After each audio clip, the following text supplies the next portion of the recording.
شب یلداست. شب دراز هست و قلندر بیدار است. یه معجونی میخوام درست کنم که تا صبح نتونه بخوابی، چون شب خیلی دراز است. اول این چهارمغز رو با سیر بکوبی.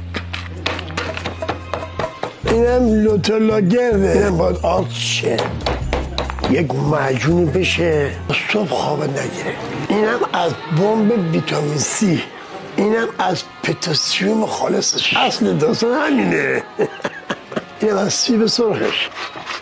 اینم از خامش. اینم صورت. این ویتامین نه برای چربش میکنه.